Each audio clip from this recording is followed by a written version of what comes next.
Say say Man U fan is in the building. Waiting dey happen for Man U. Nothing permanent for dis world. Give us small time, e go happen. Una dey 20 for table. Wetin go happen now o? Elders go start from the back. At the end of the day, we go know. Hey.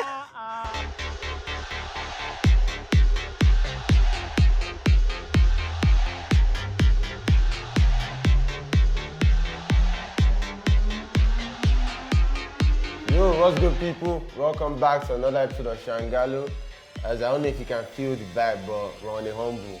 We decked our Superman, bro. Of course. Our champions have been humbled. You asked what's good, and I'm going to say not much is good this morning. Because to be very honest, even though I said it that Anthony Joshua was going to lose, I was not happy that he eventually lost, and I was shocked to see that Casemiro Usman lost as well. So it's bad to see, like, how can me and Tele go outside and make noise this week, man? They don't deck our actual champions. bro, like. Yeah, we're on the humble, man, but hopefully we can get to it and pick up some steam moving forward. Good luck to both champs. You'll be back. This is the mark of a champion is how you come back as well. Yeah, definitely. And I feel like Casemiro Usman did not lose that game flat out, right? He didn't have a good first round, but second round, third round, he fought really well. And it was just a temporary lapse in concentration that lost him the fight. I'm sure you can see the picture up on your screen right now. And interestingly, I feel like Leon Edwards kept his head throughout. He knew that he was losing that fight, but he just needed that one little moment of magic. He faked with a jab and just came through with a massive left. He volleyed him like Zidane versus Bayern. It was crazy. The Champions League It final, was man. crazy. Top It was wins. crazy. It was crazy. And he knocked Casemiro Usman out. But one of the headlines was AJ losing his head after, like, he was pissed. He was wanting to storm out. They had to bring him back in. They gave him back in. He's ranting on the mic. Right. Like, I don't even know what it's like. So and it was like very a West at the Grammys or something. Right. And it was a very interesting case at the end of the match because at first he stormed off and he stormed off like a sore loser. He was like, how on earth did you win? How did you win? Like, you couldn't have won. And then he grabs the mic and then he's starting to say, okay, kudos to the fight, kudos to Usyk, he's a great fighter. And it's like, bro, you lost. Just I guess he literally took two belts and he threw them on the ground. Did they give him those belts? But then he went and picked them up. He lost his head, and I guess I'm glad for his own case that his team were able to, like, try and settle him a bit so he could still come back in and then, because he shared some very nice words towards Usyk. I don't know how appreciative he was of those words after what just happened, but I guess he tried to clean it up a bit for himself. Yeah, he tried, and that's good on him. Yeah, decent attempt cleans up.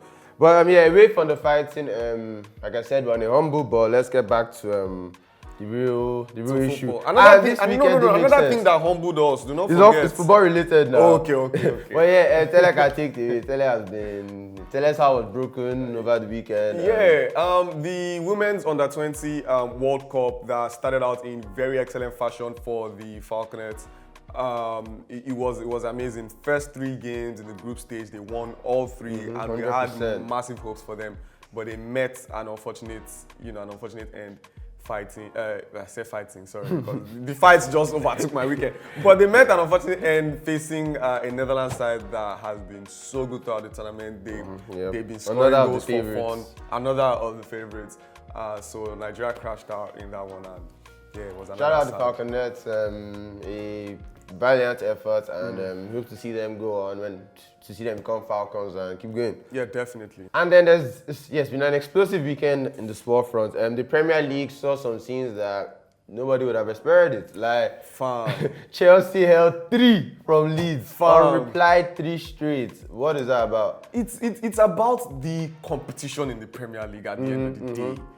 And it's also about Chelsea not strengthening in the right places. Yep. There's too much emphasis on the defense and attack. Even the attack, where did they sign? They signed Raheem Sterling and they've stopped there. Like, so for all the credit we're giving Todd Bowley, like, it was a lot of flirting, but he's not really getting business done. And this is not like Chelsea. So that's the thing. I feel like at the end of the day, if you had proper footballing heads at the helm of affairs in Chelsea, especially footballing heads that are conversant with the English Premier League, they wouldn't have made, or they wouldn't be making the mistake that they're making in this transfer window. Sign Cucurella for an exorbitant amount. That's a too lot much of money. When they had Chilwell there. When you had it's like Chilwell. the targets for Chelsea right now is, okay, so who do the other big teams want? I'll take them. Because I feel like if City didn't want Cucurella, why would Chelsea have... Like, they have Alonso, they have Chilwell, they have Aspilicueta. Why did they get a 60 million left? I feel like Ted Boehly is making the mistake that the owners of Manchester United are making in looking for those razzle-dazzle signings, you know, those signings that will make a splash, make headlines for you. But the entire midfield for Chelsea needs a major work, and Chelsea missed N'Golo Kante in that game, despite the fact that he's one of the older heads in the, probably in the needs squad. to be replacing enough. Do you get me? And they lost the midfield, and Leeds ran them. And it's quite it's ironic that the defenders cost them. So you think that's the good part about Chelsea? They have a very good goalkeeper. They brought in a good centre back. But for the first goal, Mendy was caught trying to be too clever, punished, and then Koulibaly, like the 2 yellow cards, unnecessary. they're both unnecessary. Like they were silly mistakes, dragging people when he didn't need to when there was cover. And yeah, is he not used to the pace of the Premier League? I don't know. Maybe we'll get used to it. That's definitely the case with Koulibaly. I feel like the Premier League definitely takes some getting used to. I mean, no matter how much you want to say a player is, you know, good or, you know, great, there's exceptions like Thiago Silva who came in and bossed the game, you know, right away. But you're new to the Premier League. The most physical league in the world. It's fast, it's aggressive. You will need a getting to know you period. Exactly. So that's what Koulibaly is on at the moment. Imagine scoring a worldie volley last weekend and then bagging a red card. Three games, oh no, two, it would be two now. It wasn't a straight red, right? So I think maybe just one or 2 games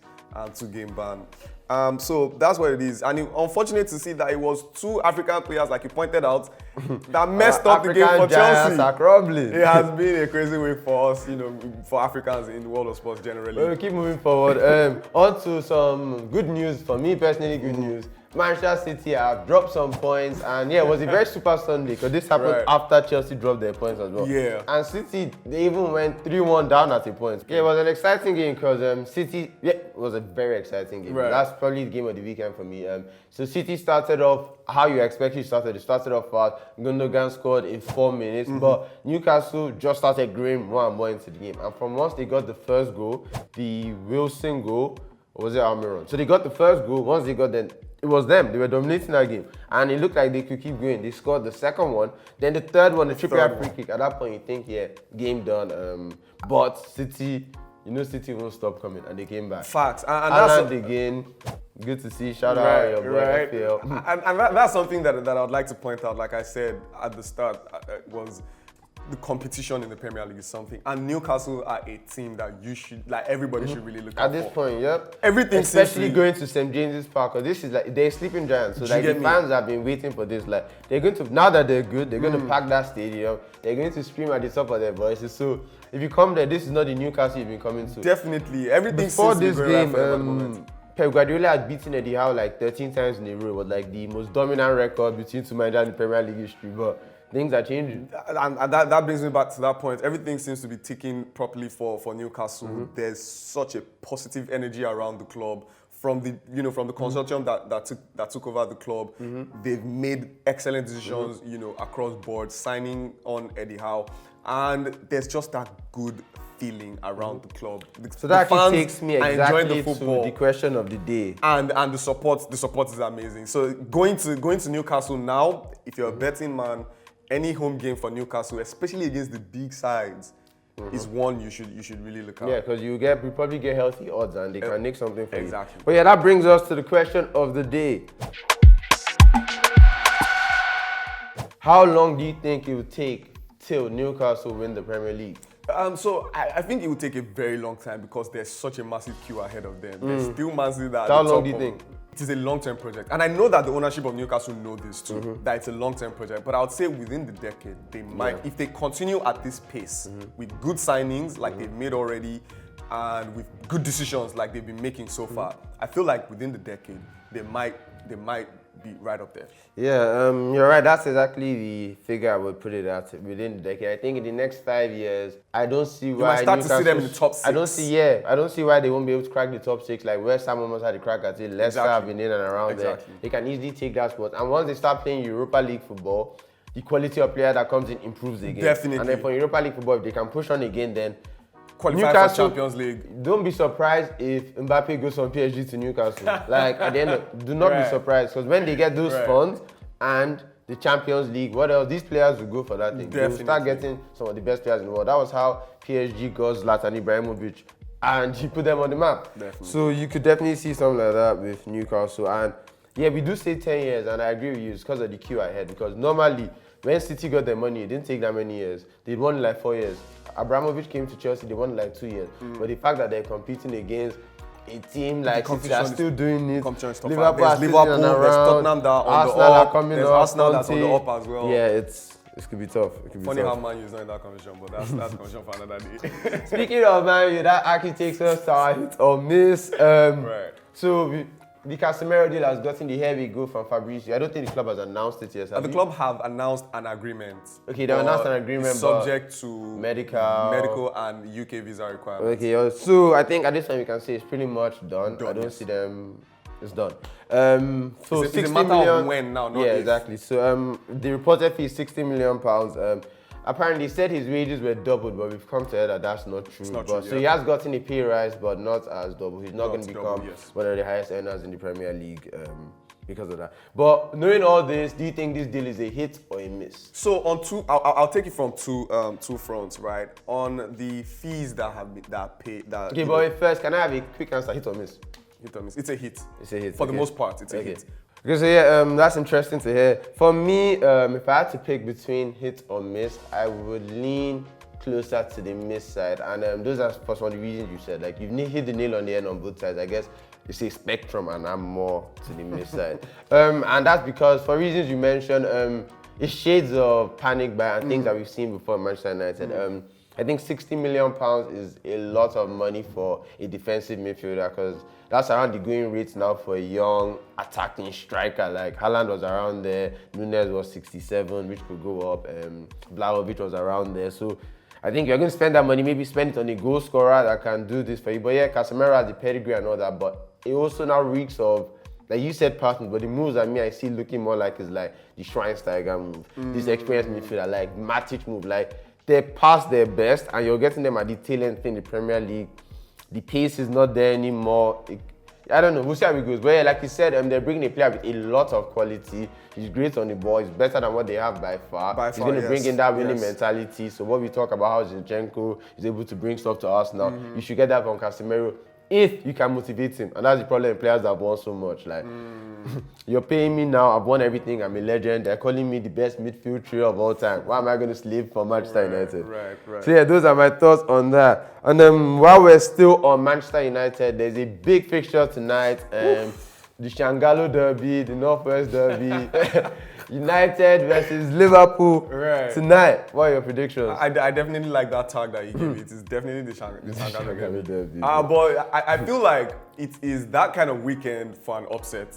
To be very honest with you, before this weekend, I promise you, check anywhere that I've spoken. I have said Man U was going to get a drubbing.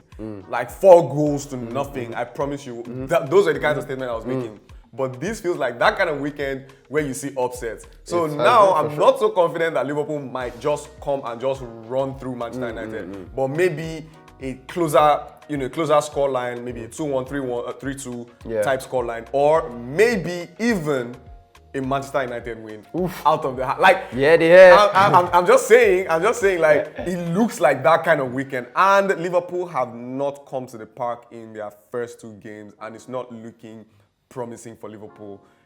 Okay, so in that regard, Liverpool have not looked like they're up to it yet. They've not kicked on this season. So I'm not saying I'm confident about it, but I'm just going a little left field by saying, seeing as it's that kind of weekend, it just might happen. So yeah, you're right. It is that kind of weekend. Upsets have happened. But I feel like Liverpool's start to the season has been put into a little bit more perspective for me, given results that we've seen since then. Like you just mentioned, the quality in the Premier League is it's a crazy pair right now. Yeah. So now Liverpool, if we win this match, we're only 2 points behind Manchester City. And everyone's going to say they had a good Man start. City having drawn against... exactly. The fact that Chelsea have lost a match, that if we win this match, we're above Chelsea. And if we beat you guys, then we are... Okay, it's just Arsenal ahead of us. So it's still early days, and the quality in the Premier League is at an all-time high. So I feel like If you were going to this time, and I would not be surprised by a draw at all. I wouldn't be surprised by a draw myself. Hopefully, Navigator plays. I feel like we need quality in our midfield. Without that quality, if Navigator doesn't start, then get more excited because we're toothless. Right. So you've heard me and tell us thoughts on the Shangalo derby tonight. Now let's hear from the streets. Say say Man U fan is in the building. Waiting they happen for Man U. Nothing permanent for this world. Give us small time, it go happen. In a day 20 for table, waiting go happen now. Elders go start from the back. At the end of the day, we go know. So Man U and Liverpool are playing today. All right. So what's your take on that? Today's match is going to be Liverpool 2, Man U 0. Give it to Liverpool. Liverpool, of course. It's going to be very difficult. It's going to be a very tough one. I'm going to predict that game full-time draw. Well, Liverpool are going away with the 3 points. No bet on Man U. No try. No try, guy. Man U no go win. Just put your hope on Liverpool for real. No try, Man U. I beg you now. You go lose money. It's going to be tough. As a United fan, I can't place a bet against my team. According to the name bets, we now put my bet on Liverpool. Liverpool's gonna do well. They will win the match. Why do you say full-time draw? That game, people were expecting United to lose because they have lost too much. And United might come up and surprise people because Liverpool are not in form too. I expect Manchester United to be able to hold Liverpool down, at least to a draw. It's going to be a tough game. United is not in form now, and Liverpool also is a little bit shaky because they have a lot of injury issues. I think the match might end in a stalemate.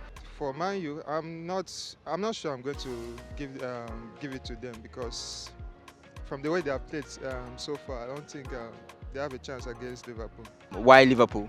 Yeah, because we have better team, and for the past few years, like 2-3 years back, we have been better than Man United. So the winning is very obvious. Liverpool have drawn 2 games. Man U have lost 2 games, so probably it will balance. I like this analysis. So it's like a do or die in this game. Man U don't want to lose this game again. They don't want to lose straight 9 points directly. And Liverpool will be fighting to get that 3 points again, but it will be possible, easy for them. It's in Old Trafford. It's not in Anfield. So with the form, Liverpool they are not in a good form. They're also having issues like injuries, crisis, and United, we are trying to make a very fast way the transfer, and we can see the players coming in.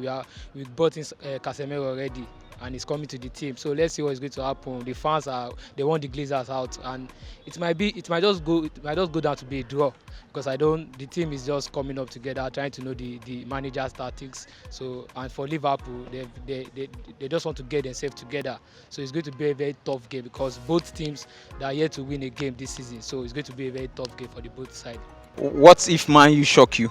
Yeah, at least there is a shock in football, and I'm expecting that at that top level of football, you should expect anything. Due to the few matches they've actually played, I don't think the both teams are not actually in form. Then again, when it comes to Man U, I think the rumor is that Casemiro is actually coming to their midfield. Then when you have a senior player like that coming to their midfield, I don't know if he's going to actually come before the match. But if he is in the match against Liverpool, then with his against Liverpool, then I think there are chances that Man U are actually going to beat Liverpool because right now the midfield of Liverpool is actually shaky because they have a lot of injury problems too. So everybody seems to believe that Liverpool are probably going to defeat Man United. But well, don't be shocked though. Man U can pull all their strings, and then you don't know what's going to happen. So thanks for having us. Thanks for rocking with us for yet another episode of Shangalo. We'll catch you guys after the match for our reactions to what went down. I guess by the next episode, you know the vibe of what went down today. Make sure you bet on the game on betwinner.ng. You can get the best odds there. You can insure your bet. They can create accumulators for you. They give you instant cash out. And that's definitely my personal favorite, the instant cash out. Once I win my bet, I'm just cashing out my cheese. But definitely you, our fans, you, our viewers out there, can put your predictions in the comment sections below. We're definitely doing giveaways on a regular now. There's goodie bags from our beautiful sponsors, Betwinner Nigeria, and there's also cash prizes to be won in form of airtime, right? Urgent 2K. Yeah, so definitely put your predictions in the comment sections below. Manchester United versus Liverpool. Who do you think would win? And you can also put the scoreline there. We might have something amazing for you. Safe.